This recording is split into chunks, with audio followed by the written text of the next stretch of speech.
Hello बच्चों। आज हम लोग बायोलॉजी का फर्स्ट चैप्टर यानी जैव प्रक्रम जिसका टॉपिक का नाम है पोषण। आज इसका प्रीवियस ईयर क्वेश्चन को हम लोग देखेंगे। और बच्चों ये जो क्वेश्चन सीरीज है ये बहुत ही महत्वपूर्ण है। अगर आप इस सारे क्वेश्चन सीरीज को अच्छे से अगर आप प्रिपेयर कर लेते हैं तो आपको ये एग्जाम में इतना आप अनुमान रखिए कि 90% से प्लस क्वेश्चन यहीं से आपका रहने वाला है। क्योंकि ये पिछले 2011 से लेकर अब तक का जितना भी प्रश्न पूछा गया है इन सारे प्रश्नों का एक निचोड़ है। तो बच्चों आप इसको ध्यान से समझें और याद करने का भी प्रयास करें। तो इसी तरह से आप हमसे जुड़े भी रहिएगा क्योंकि हम आपके लिए पूरे बायोलॉजी का चैप्टर वाइज करके ऐसे ही प्रीवियस ईयर क्वेश्चन का सीरीज लाने वाले हैं। और साथ ही साथ हम साइंस के और भी जो अलग अलग फिजिक्स केमिस्ट्री जैसे सब्जेक्ट हैं उनको भी लेके आएंगे। तो बच्चों चलिए हम लोग अब शुरू करते हैं अपना। आइए सबसे पहला हम लोग पहला प्रश्न देखते हैं। प्रश्न ये है, प्रकाश संश्लेषण क्रिया में ऑक्सीजन बाहर निकलता है। यानी आपसे ये क्वेश्चन पूछा गया कि प्रकाश संश्लेषण जो क्रिया होता है तो ये जो ऑक्सीजन है ये ऑक्सीजन कहाँ से बाहर निकलता है। तो आइए बच्चों सबसे पहले हम समझते हैं कि प्रकाश संश्लेषण क्रिया क्या होता है। आपने पढ़ा होगा कि प्रकाश संश्लेषण क्रिया किसमें होता है, तो हरे। तो आइए सबसे पहले हम लोग समझते हैं कि प्रकाश संश्लेषण क्रिया जो होता है तो इसका सबसे पहले हम लोग केमिकल इक्वेशंस को समझने का प्रयास करते हैं। वहीं से हमें ये भी समझ में आ जाएगा कि प्रकाश संश्लेषण की क्रिया के दौरान ये ऑक्सीजन जो है जो आपका O2 है, ऑक्सीजन मतलब बच्चों O2, ये O2 आखिर निकलता कहाँ से, तो इसके बारे में हम लोग समझते हैं। आइए देखते हैं सबसे पहले कि प्रकाश संश्लेषण में क्या होता है। तो प्यारे बच्चों आपको पता होगा कि प्रकाश संश्लेषण में क्या होता है, जो CO2 होता है जिसको हम लोग क्या बोलते हैं बच्चों, कार्बन डाइऑक्साइड बोलते हैं। इसके साथ साथ क्या लेता है ये H2O लेता है। ये जल के द्वारा क्या होता है कि H2O ग्रहण करता है। उसके बाद ये क्या बच्चों, ये बनाता है ग्लूकोज। ग्लूकोज का ग्लूकोज सूत्र होता है C6H12 और O6। साथ ही साथ यहाँ बच्चों ऑक्सीजन गैस बाहर होता है। क्या बाहर होता है, ऑक्सीजन गैस बाहर होता है। तो अब यही तो क्वेश्चन है कि ये जो ऑक्सीजन गैस हो जिसको हम लोग O2 बोलते हैं, ये O2 कहाँ से निकल रहा है। तो आप यहाँ पे एक चीज, सबसे पहले तो हम इस इक्वेशन को बैलेंस कर लेते हैं। देखिए यहाँ पे कार्बन 6 है और यहाँ पे कार्बन कितने बच्चों, 1 है। तो इसको 6 बना लेते हैं सबसे पहले, तो इसके आगे हम लोग 6 देते हैं, ठीक है ना। तो कार्बन 6 हो गया, कार्बन भी यहाँ पे कितना हो गया बच्चों, 6 हो गया। लेकिन हाइड्रोजन देखिए यहाँ पे 12 और हाइड्रोजन यहाँ पे कितना है, 2 है। तो इसको 12 बनाने के लिए यहाँ हमको क्या देना होगा बच्चों, तो यहाँ पे हम देते हैं 6। तो जैसे 6 दिए तो अब ये 6 दूना 12 हो गया, ये भी 12 है आपका। और देखिए यहाँ पे क्या हुआ, आपका हाइड्रोजन की संख्या क्या हो गया, बराबर हो गया है। और यहाँ पे आप देखिएगा तो कार्बन की संख्या भी क्या हो गया बच्चों, आपका बराबर हो गया। लेकिन अब हम लोग चलते हैं ऑक्सीजन पे। देखिए ऑक्सीजन इस साइड में अपना कितना है, तो सबसे पहले तो हम इस साइड देखते हैं ऑक्सीजन कितना है। देखिए ये साइड में आपका 6 ऑक्सीजन यहाँ पे हुआ, यहाँ पे 6 ऑक्सीजन। और यहाँ पे भी कितना बच्चों, 6 दुना 12 ऑक्सीजन, यहाँ पे 12 ऑक्सीजन हो गया। तो 12 और प्लस 6 जब आपकी जगह तो आपको टोटल ऑक्सीजन कितना होगा बच्चों, 18 ऑक्सीजन होगा। चलिए जब इस साइड यानी अभिकारक के साइड जब 18 हुआ तो अब हमें क्या करना होगा, प्रतिफल साइड भी 18 ऑक्सीजन पुराने होंगे। तो यहाँ पे देखिए ऑक्सीजन कितना है बच्चों, 6 ऑक्सीजन यहाँ पे है और यहाँ पे 2 ऑक्सीजन है। तो यानी कुल मिलाकर 8 ऑक्सीजन है। हमें 10 ऑक्सीजन की और जरूरत है, ठीक है। अगर हम यहाँ पे 6 दे दें बच्चों तो यहाँ पे आप देखिएगा कि कितना हो जाएगा, 6 दूना 12 ऑक्सीजन यहाँ पे हो गया बच्चों। और 6 ऑक्सीजन आपका यहाँ पे है। तो इस तरह से 6 ऑक्सीजन और 12 ऑक्सीजन जब आप इन दोनों को जोड़िएगा तो आपके पास ऑक्सीजन कितना पड़ जाएगा, 18 पड़ जाएगा। और आप देख रहे हैं कि 18 ऑक्सीजन इस साइड में, 18 ऑक्सीजन आपका इस साइड में। तो ऑक्सीजन की संख्या क्या हो गया, बराबर हो गया। तो अब सवाल ये था कि ये जो ऑक्सीजन है वास्तव में ऑक्सीजन जो बाहर निकलता है तो कहाँ से बाहर निकलता है। तो आप एक चीज यहाँ पे देख रहे हैं कि ऑक्सीजन तो आपके पास CO2 में भी ऑक्सीजन है और H2O में भी ऑक्सीजन है। लेकिन ये ऑक्सीजन निकला किससे, तो बच्चों ये जो CO2 वाला ऑक्सीजन है तो यहाँ पे आप देख रहे हैं कि ये ग्लूकोज फॉर्मेशन में काम आ गया है।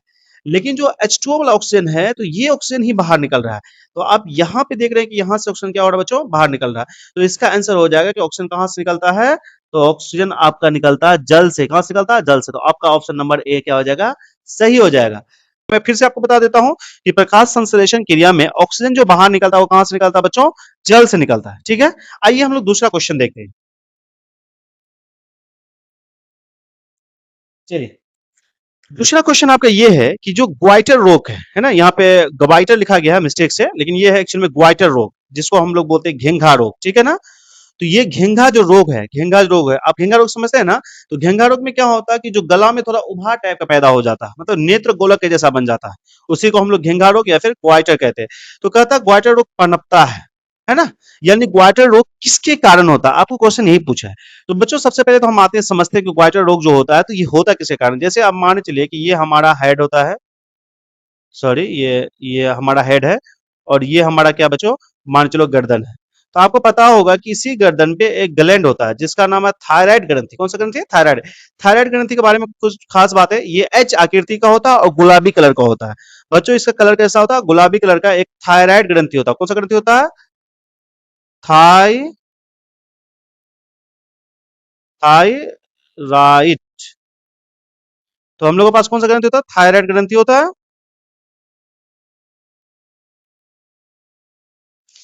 यही थायराइड ग्रंथि बनाता है थायरोक्सिन हार्मोन। कौन सा हार्मोन बनाता है बच्चों? थायरोक्सिन।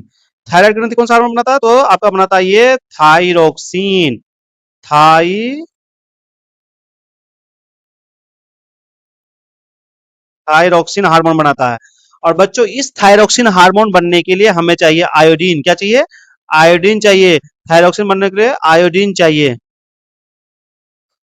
थायरोक्सिन बनने के लिए हमें क्या चाहिए? आयोडीन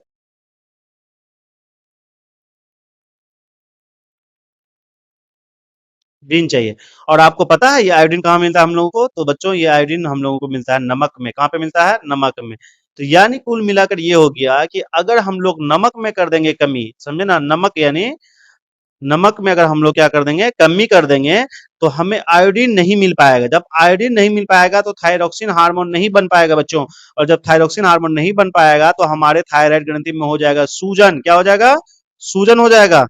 और यही सूजन ही आपका होता है क्या बच्चों? तो यही सूजन आपका होता है घेंघा रोग या फिर ग्वाइटर रोग। तो यानी यहाँ पे आपका ऑप्शन नंबर बी सही हो जाएगा, यानी आयोडीन की कमी से। किसकी कमी से? आयोडीन की कमी से। आइए अब हम लोग प्रश्न नंबर 3 देखते हैं। देखिए क्वेश्चन है कि कुटपात किसे कहते हैं? कुटपात। कुटपात सॉरी, आपका क्वेश्चन है कि कुटपात किसमें पाया जाता है? तो आइए सबसे पहले हम कुटपात के बारे में देखते हैं। आपको पता है एक जो सूक्ष्म जीव होता है, एक अमीबा होता है इस टाइप का। यानी अमीबा जो होता है इसकी आकृति क्या होता है? और निश्चित आकृति होता है, मतलब कोई फिक्स आकृति नहीं होता है, लेकिन इसका दो इस टाइप का एरो निकला हुआ रहता है जिसको हम लोग बोलते हैं कुटपात। क्या बोलते हैं बच्चों? यही आपका कुटपात होता है, कुटपात। और इसी कुटपात के जरिए से ये क्या करता है? भोजन को ग्रहण करता है। इसी कुटपात के जरिए से क्या करता है? ये भोजन ग्रहण करता है। और इसीलिए हम बोल सकते हैं कि किसने पाया था? ये है आपका अमीबा। क्या बच्चों? ये है आपका अमीबा। अमीबा। तो अमीबा में क्या पाया था? कुटपात पाया जाता है, इसीलिए आपका इसका राइट आंसर हो जाएगा आपका अमीबा। क्या हो जाएगा? अमीबा हो जाएगा। आइए अब हम लोग क्वेश्चन नंबर 4 को देखते हैं। क्वेश्चन नंबर 4 में ये है कि मंड, क्वेश्चन नंबर 4 में क्या है आपका? तो क्वेश्चन नंबर 4 में है कि मंड परीक्षण के लिए हरी पत्ती पर आयोडीन डालने से पहले पत्ती को अल्कोहल में उबाला जाता है। तो यानी जब मंड परीक्षण करते हैं, अब मंड के बारे में आप क्या जानते हैं? कि मंड आपको पता है कि जो पौधे में जो भोजन जो होते हैं, जो पौधे में जो भोजन होते हैं, ये भोजन जमा होते हैं किसके रूप में? स्टार्च, है ना, स्टार्च। यही स्टार्च मंड है ना। तो यानी पौधे पौधे क्या होते हैं? पौधे में जो भोजन जमा होते हैं वो स्टार्च के रूप में क्या होते हैं? जमा होते हैं। अब किसी पौधे में कितना मंड है या फिर नहीं है, इसको जांच करने के लिए उस पत्ती पर हम लोग क्या करते हैं? आयोडीन डालते हैं, ताकि आयोडीन डालने से क्लियर हो जाए कि उस पर स्टार्च जमा हुआ है कि नहीं हुआ है। तो उससे पहले हम उस पत्ती को अल्कोहल में उबालते हैं। तो बच्चों अल्कोहल में क्यों उबालते हैं? तो अल्कोहल में उबालने का मेन रीजन है कि पत्ती का क्लोरोफिल है ना, समाप्त हो जाए। क्लोरोफिल क्या हो जाए? उसमें से हट जाए। इसीलिए हम इसका आंसर देंगे क्या? क्लोरोफिल को घोलने के लिए। तो बच्चों मंड परीक्षण के लिए पत्ती पर आयोडीन डालने से पहले अल्कोहल में क्यों उबाला जाता है? ताकि उससे जो क्लोरोफिल होता है, क्लोरोफिल घुल जाए, उस पत्ती से अलग हो जाए। तो इस तरह से हम मंड का परीक्षण कर सकते हैं। तो आपका आंसर नंबर हो जाएगा बी, यानी क्लोरोफिल को घोलने के लिए। आइए प्रश्न नंबर 5 हम देखते हैं। स्लाइड को सर्वप्रथम कंपाउंड माइक्रोस्कोप से देखा जा सकता है। जो आपका स्लाइड होता है, ठीक है ना, तो उसको क्या करते हैं? कंपाउंड माइक्रोस्कोप से हम देख सकते हैं। कितना पर? तो आंसर का याद रखिएगा 45x पर। कितने एक्स पर? 45x पर। ठीक है बच्चों, इसका हो जाएगा 45x पर, इसको हम देख सकते हैं। आइए हम लोग प्रश्न नंबर 6 को देखते हैं।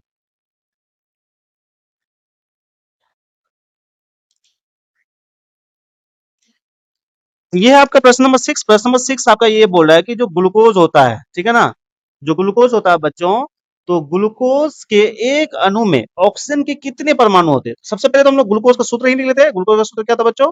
C6 होता है, H12 और O6 होता है। ये आपका होता है ग्लूकोज। अब इस ग्लूकोज में देखिएगा कि जो कार्बन है वो कितना है? कार्बन है 6 और हाइड्रोजन है 12, ऑक्सीजन है 6। हमें पूछा क्या है? हमें पूछा है ऑक्सीजन के बारे में कि ग्लूकोज में सॉरी ग्लूकोज के एक अणु में ऑक्सीजन के कितने परमाणु होते हैं? तो बच्चों ऑक्सीजन के देख लीजिए यहाँ पे कितने परमाणु ऑक्सीजन के, 6 परमाणु। ऑक्सीजन के कितने परमाणु है? 6 परमाणु है। तो आपका ऑप्शन अब नंबर बी सही हो जाएगा, यानी राइट आंसर हो जाएगा इसका 6 परमाणु।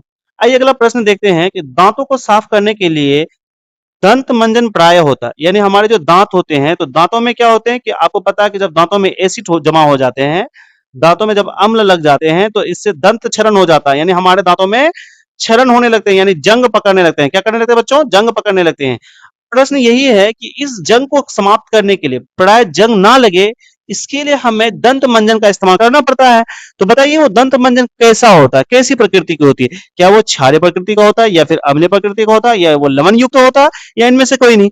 तो बच्चों आपको ये चीज पता होगा कि एसिड को खत्म करने के लिए हमें क्या लाना होगा? बेस लाना होगा। अगर एसिड को समाप्त करना है तो उसके लिए हमें बेस लाना होगा। और बेस को हिंदी में क्या बोलते हैं? क्षारीय बोलते हैं, क्षारीय। बेस को क्या बोलते हैं? बेस को हम लोग बोलते हैं क्षारीय। बच्चों क्या बोलते हैं? क्षारीय बोलते हैं। तो यानी हमें कैसा लाना होगा? तो क्षारीय प्रकृति का क्या होगा? लाना होगा। तो इसका मतलब आपका जो ऑप्शन है, ऑप्शन नंबर आपका ए इज द राइट आंसर। समय ना, ए आपका सही आंसर होगा। तो आइए बच्चों अब हम लोग प्रश्न नंबर 8 को देखते हैं, और 8 में पहले समझते हैं कि क्वेश्चन क्या कह रहा है। क्वेश्चन आपका है कि हरे पौधे, जो आपका हरे पौधे होते हैं वो होते हैं, प्रश्न आपका है कि सभी हरे पौधे, आपका सभी हरे पौधे होते हैं वो क्या होते हैं? ऑप्शन है आपका स्वपोषी, दूसरा ऑप्शन आपका मृतपोषी, ऑप्शन आपका सी है परजीवी, या फिर इनमें से सभी। बच्चों आइए सबसे पहले हम ये जानते हैं कि हरे पौधे जो होते हैं वो अपना भोजन यानी कैसे प्राप्त करते हैं। आपको पता होगा कि हरे पौधे, जो आपके हरे पौधे होते हैं, हरे पौधे में आपका क्या होता है बच्चों? क्लोरोफिल होता है। ठीक है, हरे पौधे में क्या होता है आपका? क्लोरोफिल होता है, क्लोरोफिल होता है। और आपको पता है जब ये क्लोरोफिल होता है तो ये क्लोरोफिल क्या करता है कि सूर्य प्रकाश को, क्लोरोफिल सूर्य प्रकाश को क्या करता है? सूर्य सूर्य प्रकाश को अवशोषित करता है। और जब सूर्य प्रकाश को अवशोषित करता है तो इस प्रक्रिया को हम लोग बोलते हैं बच्चों प्रकाश संश्लेषण। प्रकाश संश्लेषण। और प्रकाश संश्लेषण का मतलब इसका भोजन क्या हो गया बच्चों? तैयार हो गया। इसका भोजन तैयार हो गया। इसका मतलब हम यहाँ पे ये देखिए कि जो हरे पौधे जो होते हैं वो अपना भोजन खुद बना रहे हैं। और आपने पढ़ा होगा कि जब कोई जीव अपना भोजन खुद बनाता है, वो किसी अन्य जीव पर निर्भर नहीं होता है, तो उसी को तो हम लोग बोलते हैं बच्चों स्वपोषी। क्या बोलते हैं? स्वपोषी। तो जो जितने भी हरे पेड़ पौधे होते हैं वो सारे के सारे क्या होते हैं? स्वपोषी होते हैं, ऑटोट्रॉप्स होते हैं। ठीक है ना? आइए हम लोग अब प्रश्न नंबर 9 देखते हैं। प्रश्न नंबर 9 में एक क्वेश्चन है। प्रश्न नंबर 9 का क्वेश्चन है कि निम्नलिखित में से कौन एक उभयलिंगी जंतु है? उभयलिंगी। अब आइए सबसे पहले तो हम ये समझते हैं बच्चों उभयलिंगी क्या होता है। आपको पता है दो चीज होता है, एक होता है नर और एक होता है मादा। एक क्या होता है? मादा होता है। बायोलॉजी में आप ये दो चीज जरूर पढ़े होंगे, नर और मादा, है ना? जब किसी जंतु में केवल नर का गुण हो या फिर केवल मादा का गुण हो तो उसको हम लोग एक लिंगी बोलते हैं। क्या बोलते हैं? एक लिंगी बोलते हैं। लेकिन अगर किसी जंतु में ये दोनों का दोनों हमें मिल जाए तो उसको हम लोग बोलते हैं उभयलिंगी। क्या बोलते हैं बच्चों? उभयलिंगी बोलते हैं। ठीक है, तो यही उभयलिंगी के बारे में बात कर रहा है कि उभयलिंगी इनमें से कौन होगा। आइए ऑप्शन देखते हैं। एक आपका केचुआ, या फिर ये आपका मछली था ऑप्शन में, ये छ होगा यहाँ पे, महली नहीं होता, ये मछली था ऑप्शन में। ये टाइपिंग एरर हो सकता है, मछली है बच्चों ये। तो मछली, दूसरा है कौन? शेर या फिर बकरी। देखिए यहाँ पे हम लोग सबसे पहले कुछ ऑप्शंस की बात करते हैं। आपको पता है कि शेर और शेरनी दोनों होता है। इसका मतलब है कि एक ही में नर और मादा नहीं होता, अलग अलग होता है। शेर अलग होता है, शेरनी अलग होता है, तो मतलब मादा अलग हो गया, पुरुष अलग हो गया। यहाँ पे आप आइए, बकरी, है ना, इसी के साथ दूसरा बकरा भी होता है। ठीक है, तो यहाँ पे आप देख रहे हैं कि इसमें भी क्या हो रहा है, एक ही जंतु में दोनों खूबी नहीं होता है। ठीक है, और मछली में भी सेम चीज है, मछली में भी एक खूबी नहीं होता। तो यहाँ पे एक ही ऑप्शन अपने पास बच जाता है, केचुआ। क्या बच जाता है बच्चों? केचुआ।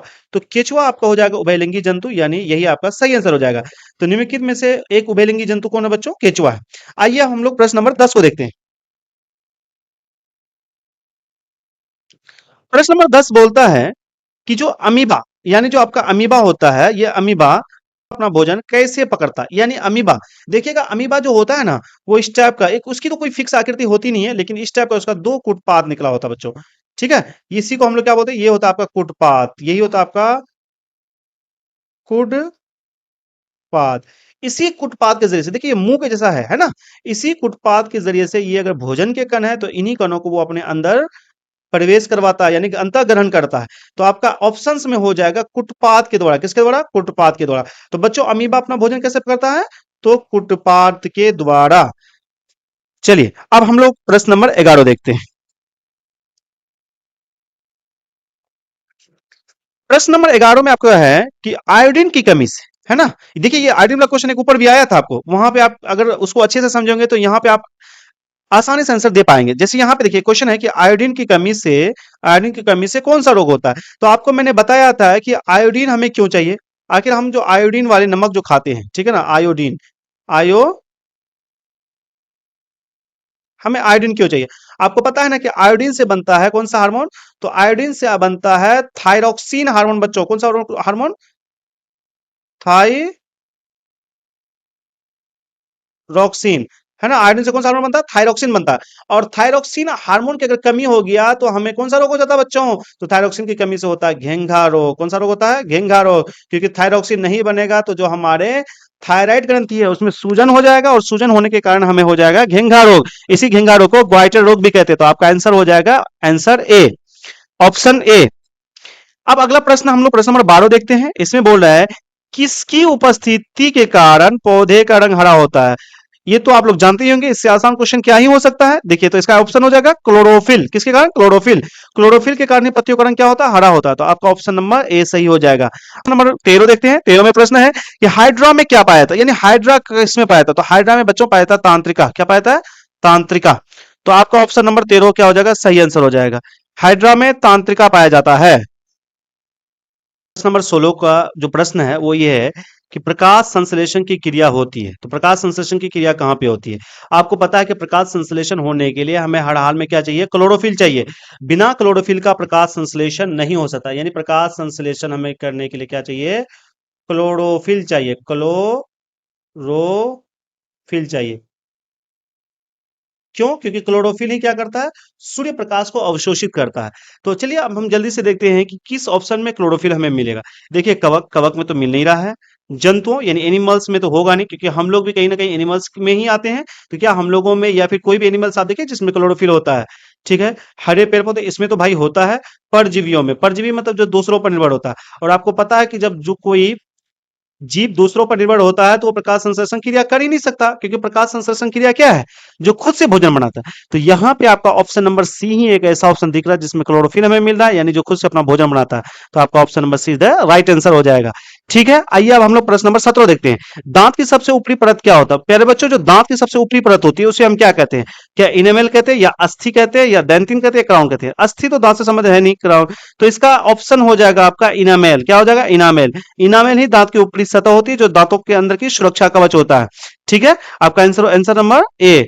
आइए प्रश्न नंबर 18 देखते हैं। मानव आहार नाल का सबसे लंबा भाग होता है, यानी हमारे जो आहार नाल होता है, ठीक है ना, आपको पता है कि जो हमारे आहार नाल होते हैं वो कैसे होते हैं बच्चों? चलिए मैं छोटा से आपको डायग्राम के थ्रू से बताता हूं। ये हमारे, चलिए ये अगर हमारे मुख गुहा है तो यहीं पे इस टाइप का इसको, ये क्या होता है? अमाशय होता है। प्यारे बच्चों ये क्या होता है? अमाशय होता है। ये छोटी आंत का हम बना देते हैं आपको, ये छोटी आंत, है ना। उसके बाद ये क्या था आपका? बड़ी आंत होता है। ये देखिए इस टाइप से क्या होता है? हमारा मानव का आहार नाल होता है ना। और लास्ट में क्या होता है? गुदा होते हैं। यहीं से खाना क्या था? बाहर निकल जाता है। तो ये देखिए ये जो है आपका, ये है अमाशय। ये क्या है आपका? अमाशय। ये वाला पार्ट जो देख रहे हैं आप, यही आपका छोटी आंत। क्या होता है? छोटी आंत। ठीक है, छोटी आंत। इसी छोटी आंत में पूरे संपूर्ण भोजन का पाचन होता है। और ये आहार नाल का सबसे लंबा भाग होता है प्यारे बच्चों। ये आहार नाल का सबसे लंबा भाग होता है। ठीक है, तो आपका आंसर हो जाएगा छोटी आंत। क्या आंसर हो जाएगा? छोटी आंत हो जाएगा। और चलिए आपके लिए एक होमवर्क भी है। आप मुझे ये बताइएगा कि ये आपका है ना ग्रास नली होता है, ये आपका अमाशय होता है, ये आपका बड़ी आंत होता है, ये छोटी आंत होता है। आपको कमेंट में छोटी आंत की लंबाई, बड़ी आंत की लंबाई, समझे ना, और ग्रास नली की लंबाई आपको बताने हैं। आप कमेंट में इसका आंसर जरूर दीजिएगा, मैं आपका कमेंट पढ़ने का भी प्रयास करूंगा। ठीक है, चलिए प्रश्न नंबर 19 हम देखते हैं कि मैग्नीशियम, देखिए ये मैग्नीशियम है। मैग्नीशियम पाया जाता है, तो मैग्नीशियम कहाँ पे पाया जाता है? क्या क्लोरोफिल में पाया जाता है, या लाल रक्त कणों में पाया जाता है, या वर्णिल लवण में पाया जाता है, या श्वेत रक्त में कणों पाया जाता है? इसका राइट आंसर है मैग्नीशियम क्लोरोफिल में पाया जाता है। कहां पे पाया जाता है? क्लोरोफिल में पाया जाता है बच्चों। चलिए अब हम लोग प्रश्न नंबर 20 को देखते हैं और प्रश्न नंबर 20 में हम समझने का प्रयास करते हैं कि क्या कहा गया। प्रश्न नंबर 20, प्रश्न नंबर 20 ये कहा गया है कि जो आपका स्वपोषी पोषण के लिए क्या क्या आवश्यक है। आपको पता है कि स्वपोषी पोषण यानी कुल मिलाकर आपसे यह पूछा गया कि प्रकाश संश्लेषण, यानी इनडायरेक्टली प्रकाश संश्लेषण की बात कर रहा है। प्रकाश संश्लेषण, प्रकाश संश्लेषण है ना,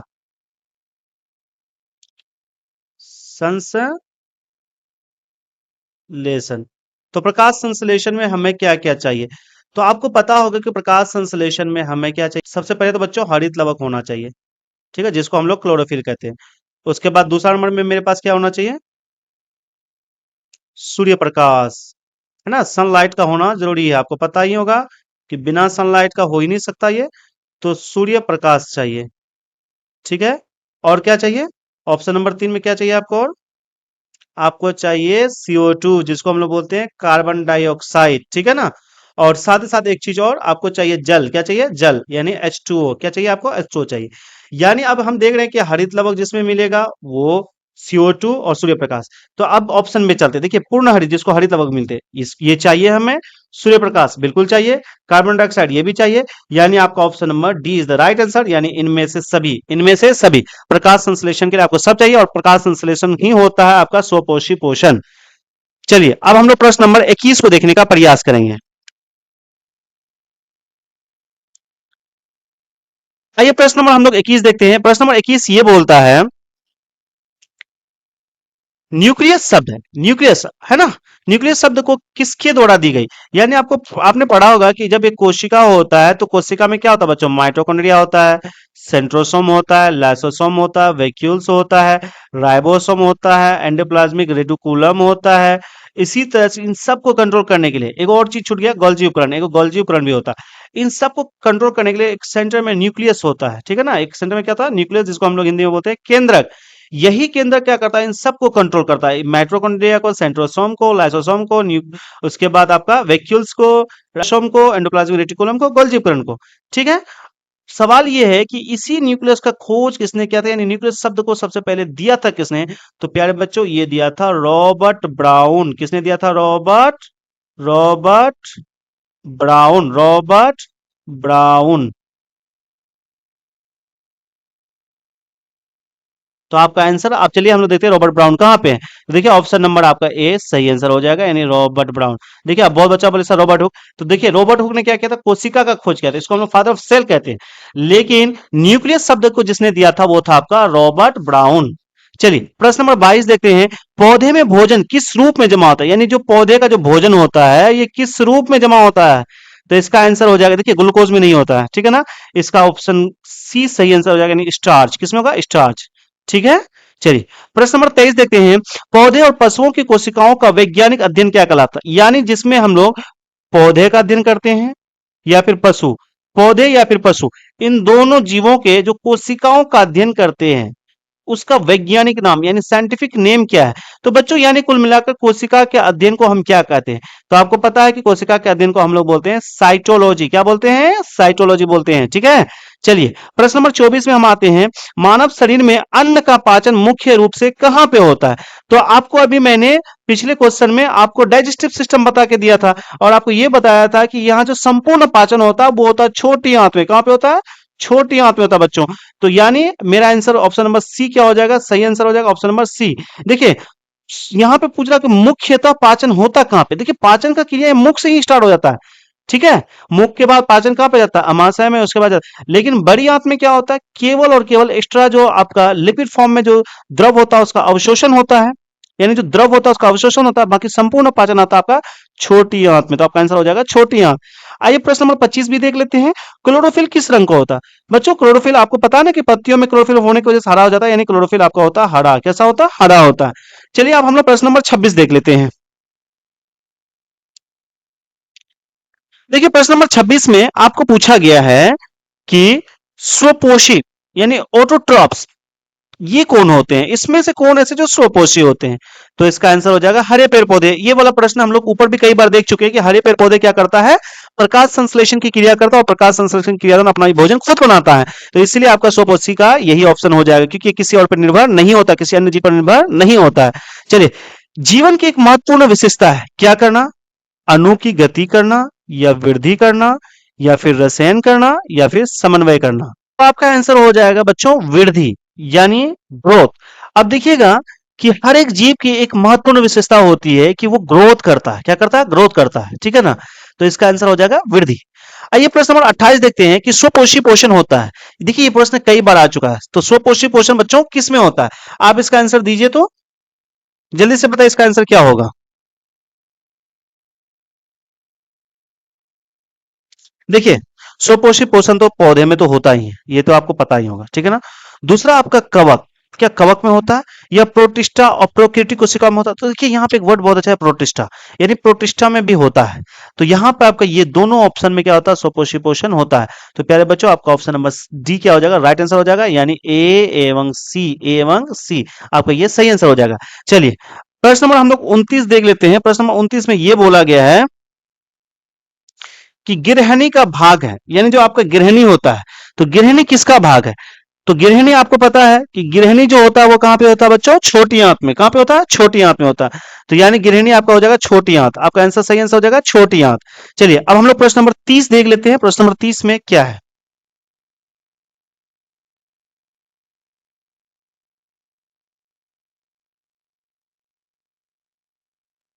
आइए बच्चों, अब हम लोग प्रश्न नंबर 30 देखते हैं कि प्रश्न नंबर 30 में क्या बोल रहा है। तो देखिए प्रश्न नंबर 30 क्या बोला है।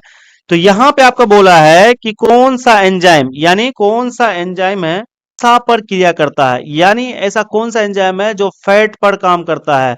तो प्यारे बच्चों, क्या पेप्सिन है, या फिर ट्रिप्सिन है, या फिर लाइपेज है, या फिर एमाइलेज है? तो इसका सही आंसर हो जाएगा लाइपेज एंजाइम। कौन सा एंजाइम? Lipase enzyme. क्योंकि लाइपेज एंजाइम क्या करता है? वसा को गिल्सरॉल में बदल देता है, ठीक है ना। लाइपेज एंजाइम वसा को बच्चा किस में बदलता है? गिल्सरॉल में बदल देता है। इसीलिए हम बोल सकते हैं आंसर क्या हो जाएगा इसका? लाइपेज एंजाइम, ठीक है। चलिए, प्रश्न नंबर हम लोग 31 देख लेते हैं। 31 में क्या कहा गया है? देखिए 31 में बोला गया है कि प्रकाश संश्लेषण की जो क्रिया होती है, जो प्रकाश संश्लेषण होता है, ये प्रकाश संश्लेषण किस समय होता है? ये दिन के समय होता है, या रात के समय होता है, या दिन रात दोनों होता है, या इनमें से कोई नहीं? बच्चों आपको पता है कि प्रकाश संश्लेषण की जो क्रिया होती है, इसके लिए सूर्य का रोशनी चाहिए। हमें हमें क्या चाहिए? सूर्य प्रकाश चाहिए। सूर्य प्रकाश चाहिए। और सूर्य प्रकाश आप बताइए तो किस समय होता है? तो आपको पता होगा कि सूर्य प्रकाश दिन के समय होता है। इसका मतलब प्रकाश संश्लेषण क्या होता है? दिन में ही होता है। चलिए, मैं इससे महत्वपूर्ण कुछ बातें और भी आपको बता देता हूं। आपने कई बार ऐसा सुना होगा कि पेड़ पौधे CO2 ग्रहण करते हैं। पेड़ पौधे CO2 ग्रहण करते हैं, तो ये अच्छी बात है। लेकिन अगर आप ये सोचते हैं कि पेड़ पौधे केवल और केवल CO2 ग्रहण करते हैं, तो फिर ये गलत बात है। क्योंकि CO2 कब हमें चाहिए? जब ये करेगा प्रकाश संश्लेषण। क्या करेगा बच्चों? प्रकाश संश्लेषण करेगा। लेकिन जब ये प्रकाश संश्लेषण नहीं करेगा, तो ये भी जीवित रहने के लिए O2 का ही इस्तेमाल करेगा, O2। तो ऐसा मेरा हम लोगों का मानना गलत है कि पेड़ पौधे O2 का इस्तेमाल नहीं करते हैं, बल्कि पेड़ पौधे भी O2 का इस्तेमाल करते हैं। यानी जब प्रकाश संश्लेषण होगा तब वो CO2 का इस्तेमाल करेंगे। अब आप मुझे बताइए कि प्रकाश संश्लेषण कब होता है? दिन में होता है। इसका मतलब पेड़ पौधे केवल और केवल दिन में CO2 का इस्तेमाल करेंगे, और रात में प्रकाश संश्लेषण नहीं होता है, तो रात में पेड़ पौधे भी O2 का ही इस्तेमाल करते हैं। इसीलिए कई बार हमें यह चीज सिखाया जाता है कि हमें रात के समय पेड़ के नीचे नहीं सोना चाहिए। इसका रीजन ये नहीं है कि कोई डर वगैरह लगता है। इसका मेन अगर साइंटिफिक रीजन पे जाएंगे तो बच्चा ये है कि ये रात के समय पेड़ पौधा भी क्या करता है? O2 ग्रहण करता है, जिसके वजह से हो सकता है कि हमारा रिस्पायरेशन यानी श्वसन में कोई परेशानी हो। इसीलिए हमें पेड़ के नीचे सोने से मना किया जाता है। तो आई होप कि आपको समझ में आ गया होगा। इसका आंसर हो जाएगा दिन के समय। आइए, मृत जीवी का उदाहरण है, यानी मृत जीवी आपको पता होगा कि मृत जीव किसको कहते हैं। तो बच्चों अगर आपको पता होगा तो आप ही बताइए कि मृत जीव किसको कहते हैं। चलिए, आप जानते ही होंगे, आई होप कि आपको ये चीज पता होगा। और अगर नहीं भी पता है तो आपको मैं समझा दूं। यानी मृत जीव उसको बोलते हैं जो या सड़े गले पदार्थों से अपना पोषण करते हैं। तो यहां पे देखिए अमीबा, अमीबा तो ऐसा है नहीं कि जो सिर्फ क्या कहते हैं कि मरे चीजों में आता है। लेकिन यहां पे एक बहुत अच्छा चीज है, गोबर छत्ता। यानी गोबर छत्ता आपने देखा होगा कि जहां पे गाय का गोबर वगैरह फेंका हुआ रहता है तो वहां पे इस टाइप का एक छतरी टाइप का क्या होता है, एक प्लांट जग जाता है इसे ना, एक प्लांट ऐसा जग जाता है, इसी को हम लोग बोलते हैं गोबर छत्ता। तो गोबर छत्ता ही क्या होता है कि मृत चीजों में यानी सड़े गले पदार्थों में अपना पोषण प्राप्त करता है, इसलिए आपका राइट आंसर हो जाएगा गोबर छत्ता। चलिए, अमरबेल तो होगा नहीं, क्योंकि अमरबेल क्या होता है, ये आपको सहजीवी में बोल सकते हैं। आइए प्रश्न नंबर 33 हम देखते हैं कि पौधे में प्रकाश संश्लेषण का स्थान होता है, यानी पौधे में जो प्रकाश संश्लेषण होता है वो किस जगह होता है। ठीक है, अब आप बताइए क्या माइटोकॉन्ड्रिया में होगा, बोलिए, हमें प्रकाश संश्लेषण करना बच्चों, तो बताइए प्रकाश संश्लेषण माइटोकॉन्ड्रिया में होगा, नहीं। माइटोकॉन्ड्रिया में आपको पता होगा कि माइटोकॉन्ड्रिया में एक चक्र चलता है, केवल और केवल एक चक्र चलता है जिसको हम लोग क्रेब्स चक्र बोलते हैं। कौन सा चक्र बोलते हैं, क्रेब्स चक्र बोलते हैं, ठीक है ना। इसी से तो हमारा एटीपी का निर्माण होता है ना, ऊर्जा का जो निर्माण होता है एटीपी के फॉर्म में होता है, ठीक है। ल्यूकोप्लास्ट, ल्यूकोप्लास्ट की बात तो होगा नहीं, ठीक है ना। तो यहां पे बात होगा क्लोरोप्लास्ट, किसमें होगा बच्चों, क्लोरोप्लास्ट, यानी कुल मिलाकर यहां पे फिर से वही सेंस आ गया हरित लवक में, यानी क्लोरोफिल में, ठीक है ना, हरित लवक में होगा बच्चों। चलिए, आपको यह भी समझ में आ गया होगा। आइए अब हम लोग प्रश्न नंबर 34 में चलते हैं और देखते हैं प्रश्न नंबर 34 का ऑप्शन क्या है। देखिए, प्रश्न नंबर 34 में है कि भोजन का पाचन किस प्रकार की अभिक्रिया है, यानी जो हमारा जो खाना डाइजेशन होता है, तो हमारा खाना डाइजेशन का जो प्रोसेस है ये किस प्रकार की प्रक्रिया है, आपको ये बताना है। भोजन का पाचन किस प्रकार की प्रक्रिया है। आपको पता है कि जब हमारा जटिल जो भोजन होता है, यानी जो भोजन हम लोग जो भोजन खाते हैं वो भोजन क्या होता है बच्चों, जटिल होता है। और ये जटिल क्या करता है, O2 की उपस्थिति में, किसकी उपस्थिति में, O2, O2 की उपस्थिति में टूटकर ये सरल में कन्वर्ट हो जाता है, यानी सरल अणुओं में टूट जाता है। यही तो आपका है पाचन, ठीक है ना। तो अब आप देखते हैं कि जटिल भोज्य पदार्थ सरल अणुओं में है, किसकी वजह से, O2 की वजह से, यानी इस क्रिया में हमें क्या मिल रहा है, ऑक्सीजन मिल रहा है। और ऑक्सीजन जो क्रिया को कराता है, क्या वो अपचयन कहलाता है, या संयोजन कहलाता है, या उपचयन कहलाता है, या विस्थापन कहलाता है। तो आपको पता होगा कि अपचयन या फिर अवकरण, ठीक है, जिसमें ऑक्सीजन को हटाया जाता है बच्चों, तो ये तो होगा नहीं, ये गलत है। संयोजन जिसमें जुटता है, ये यहां पे संयोज वगैरह हो नहीं रहा है, यहां करा रहा है, ठीक है ना। विस्थापन, तो विस्थापन डिस्प्लेसमेंट तो हो नहीं रहा है, तो इसका सही आंसर हो जाएगा उपचयन, क्योंकि जो ऑक्सीकरण की क्रिया कराता है वही उपचयन ही होता है। और इसमें ऑक्सीकरण में आपको पता है कि ऑक्सीजन के साथ संयोग करने की क्रिया क्या कहते हैं, ऑक्सीकरण कहते हैं। तो आपका option number C is the right answer. चलिए, अब हम लोग ऑप्शन नंबर 35 में, चलिए अब हम लोग क्वेश्चन नंबर 35 में चलते हैं। ठीक है, 35 में है कि एक वयस्क मनुष्य में कितने दांत होते हैं, यानी जब कोई मनुष्य बड़ा हो जाता है तो उसमें दांतों की संख्या कितनी हो जाती है। तो मैं आपको इससे और भी कोई कॉन्सेप्ट बताता हूं। प्यारे बच्चों, आपने कई बार ऐसा सुना होगा कि हमारे शरीर में, आपने कई बार ऐसा सुना होगा कि हम इंसानों में टोटल के टोटल 32 ही दांत होते हैं। तो मैं आपको बता देता हूं, 32 तो जरूर होते हैं, लेकिन ये अगर हम बोल देंगे कि पूरे जीवन काल में 32 होते हैं तो ये कहना गलत है, क्योंकि पूरे जीवन काल में 20 दांत और होते हैं, ठीक है ना। 20 दांत और होते हैं जिसको हम लोग मिल्क टीथ बोलते हैं, मिल्क टीथ, या फिर इसी को हम लोग बोलते हैं टेम्पोररी टीथ, यानी अस्थायी दांत बोलते हैं, दूध का दांत। यही दूध का दांत जब हम लोग छोटे रहते हैं तो सबसे पहले हमारे बॉडी में दूध के दांत आते हैं, और दूध के दांत धीरे धीरे जब 11 से 12 साल का एज होते हैं ये पूरी तरह से टूट जाते हैं और उसी जगह आते हैं अस्थायी दांत। और जब एक मनुष्य पूरी तरह से वयस्क हो जाते हैं तो उसके टोटल अस्थायी दांत हो जाते हैं 32। कितने आते हैं, 32। अगर क्वेश्चन ये रहता है कि पूरे जीवन काल में कितने दांत आते हैं, तो 52 दांत आते हैं। कितने आते हैं बच्चों, 52 आते हैं, समझे ना, ये याद रखिएगा आप। जिसमें कि 20 क्या आपका दूध का दांत है और 32 आपका क्या है, ये अस्थाई दांत है। अस्थाई क्या है, अस्थाई, ये है अस्थाई। तो यहां पे हमें प्रश्न क्या पूछा, सिर्फ ये पूछा है कि वयस्क मनुष्य के शरीर में, है ना, कितने दांत होते हैं। तो वयस्क मतलब जो कोई जवान हो जाता है उसके कितने होते हैं, तो आंसर आपको हो जाएगा 32। ठीक है, आइए, क्लोरोफिल वर्णक का रंग होता है, क्वेश्चन नंबर 36 बोल रहा है कि क्लोरोफिल वर्णक का जो रंग होता है वो कैसा होता है, हरा होता है या नीला होता है, लाल होता है, सफेद। देखिए, क्लोरोफिल वाला क्वेश्चन बच्चों बहुत बार आ गया, इसमें तो आपको आंसर में दिक्कत नहीं होना चाहिए, ये हरा होता है। कैसा होता है, हरा होता है। ठीक है, अब चलिए हम लोग अगला प्रश्न चलते हैं, प्रश्न नंबर 37 पे। बच्चों, अब हम लोग प्रश्न नंबर 37 देखने वाले हैं। प्रश्न नंबर 37 में क्या है, तो कहता है कि कवक में कौन सी विधि पाई जाती है, यानी पोषण की कौन सी विधि पाई जाती है कवक में। ठीक है, तो देखिए, मृतजीवी या फिर संभोजी या फिर स्वपोषी। देखिए, आपका जो कवक होता है बच्चों, कवक क्या करता है, अपना पोषण जो करता है वो सड़े गले पदार्थों से प्राप्त करता है। किससे, तो सड़े गले पदार्थों, यानी सड़े गले और कार्बनिक पदार्थों से अपना भोजन प्राप्त करता है। और आपको पता है कि जब कोई जीव, है ना, सड़े गले पदार्थों से अपना भोजन प्राप्त करता है तो बच्चों उसको हम लोग क्या कहते हैं, तो उसको हम लोग कहते हैं मृत जीवी पोषण। कौन सा पोषण? मृत जीवी पोषण। तो आपका सही आंसर हो जाएगा मृत जीवी। तो कवक कौन सी पोषण विधि से करता है?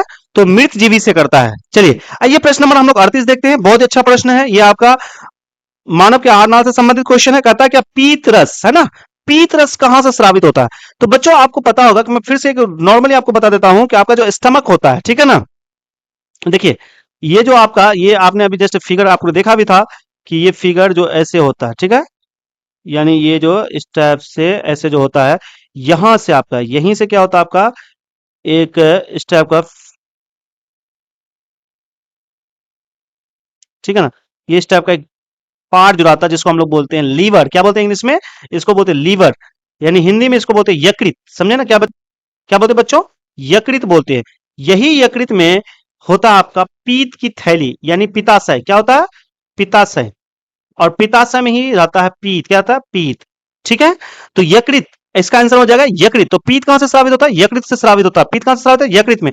और बच्चों आप बता सकते हैं कि जो पीत बनता है किससे बनता है? याद रखिएगा, पीत बनता है हीमोग्लोबिन से। किससे बनता है?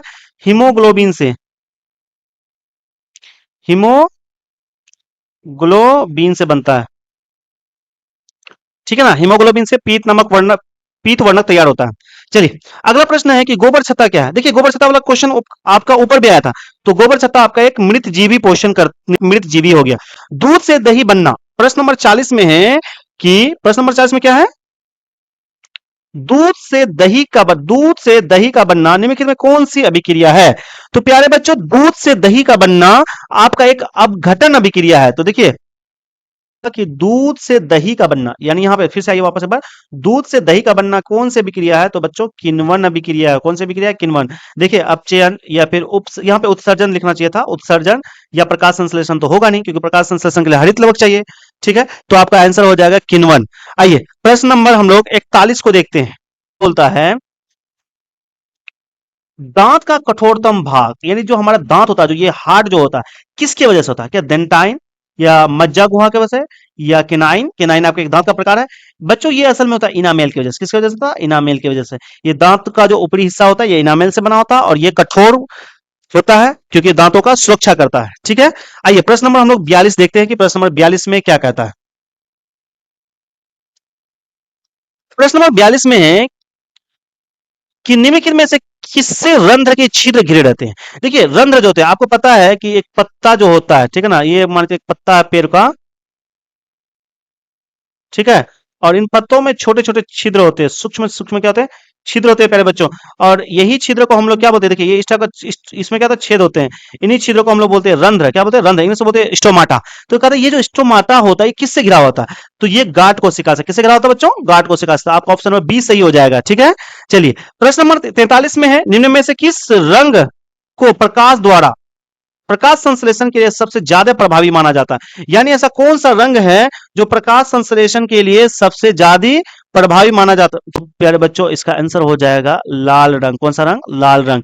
अब कुछ बच्चे बोलेंगे कि सर हरा रंग, ठीक है, अब बच्चों पत्तियों का रंग हरा होता है, बाकी पीला वगैरह नहीं। देखिए यहाँ पे क्वेश्चन है स्टार्च की उपस्थिति, स्टार्च की उपस्थिति की जांच के लिए किस विलयन का उपयोग किया जाता है? तो आप तो पहला ही देखे थे क्वेश्चन, क्वेश्चन नंबर 3 या 4 में कि आयोडीन। कौन सा? आयोडीन, यानी स्टार्च, जिसको हम लोग मंड भी, है ना, मंड से बारे में पढ़े थे वहां पे।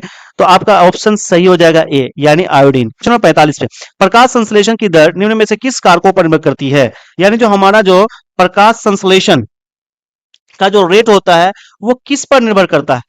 ठीक है, यानी प्रकाश संश्लेषण फास्ट होगा या स्लो होगा? प्रकाश के गुण पर, ठीक है, प्रकाश की मात्रा पर।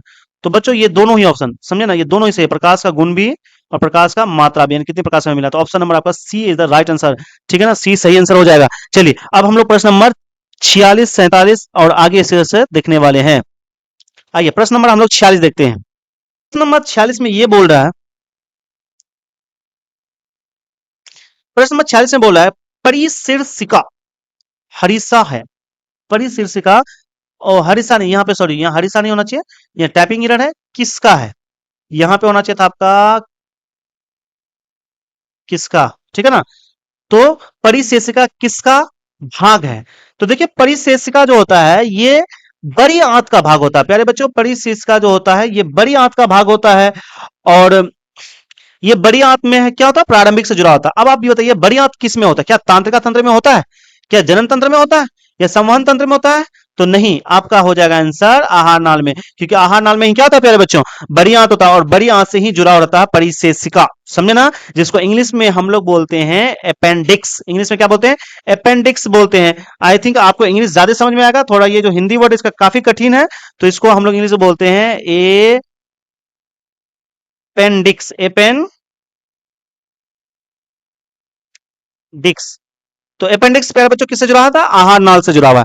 आइए प्रश्न नंबर 47 में हम लोग देखते हैं, प्रश्न नंबर 47। आइए प्रश्न नंबर 47, रंध्र मुख्यतः पाया जाता है, रंध्र कहां पे पाया था, रंध्र यानी स्टोमाटा, क्या स्टोमाटा जड़ में होता है, नहीं। स्टोमाटा पत्तियों में होता है, तो सही बात है, स्टोमाटा कहां पे होता है, पत्तियों में। क्या तनों पे होता है, नहीं होता, ठीक है। देखिए तनों पे आपका होता है वात रंध्र, और इसमें होता है मूलरोम, यहां पे होता है आपका रंध्र, क्या होता है, रंध्र। तो आपका ऑप्शन नंबर 47 सही हो जाएगा। आइए प्रश्न नंबर हम लोग 48 आप देखते हैं, प्रकाश संश्लेषण। देखिए प्रकाश संश्लेषण, ये प्रश्न देखिए कई बार पूछा गया बच्चों, ये 2023 का पूछा गया प्रश्न, ठीक है ना। प्रकाश संश्लेषण की प्रकाश अभिक्रिया होती है, किसमें होती है, क्लोरोप्लास्ट के स्ट्रोमा में, या क्लोरोप्लास्ट के ग्रना में, या कोशिका द्रव में, या माइटोकॉन्ड्रिया में। तो ऑप्शन इसका सही हो जाएगा क्लोरोप्लास्ट के ग्रना में, यानी option number B, option number B is the right answer. आपको याद कर लेना है, ठीक है ना। देखिए यहां पे क्यों होता है, तो प्रकाश अभिक्रिया में क्लोरोप्लास्ट की ग्रहण इसलिए होता है कि यहाँ पे थाइलाकोइड झिल्लियां होती है, जिस जहां प्रकाश ऊर्जा का उपयोग होता है। यहाँ पे एक झिल्ली होती है, कौन सा झिल्ली होती है बच्चों, मैं आपको बता देता हूं, यहाँ पे लिख देता हूं मैं। यहाँ पे होता है थाइलाकोइड,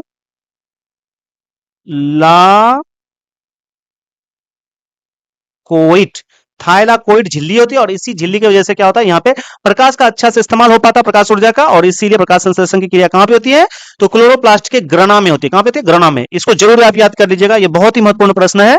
चलिए प्रश्न नंबर हम लोग 49 और 50 को अब हम लोग जल्दी से देख लेते हैं, प्रश्न नंबर 49 और 50 में क्या कह रहा है। प्रश्न नंबर 49 में आपको बोला है कि परजीवी पौधा का एक उदाहरण है, यानी ऐसा कौन सा पौधा जो परजीवी, आपको पता परजीवी का मतलब ये हो गया कि एक ऐसा पोषण जिसमें जीव क्या करता है, किसी दूसरे जीव पर निर्भर होकर उसी से अपना भोजन प्राप्त करता है, मतलब उसको एक तरह का नुकसान पहुंचा के अपना पोषण करता है, उसी को हम लोग परजीवी बोलते हैं। लेकिन हमें ये देना कि परजीवी पौधा किसको बोलते हैं, ठीक है ना। तो आइए, क्या गोबर छत्ता परजीवी होगा, गोबर छत्ता क्वेश्चन कई बार आया, ऊपर में हमने देखा, ये था आपका मृत जीवी, ठीक है ना। क्या अमरबेल होगा, या चीर होगा, या ब्रायोफिल्म होगा, तो आपका आंसर हो जाएगा अमरबेल। क्या होगा बच्चों, अमरबेल होगा।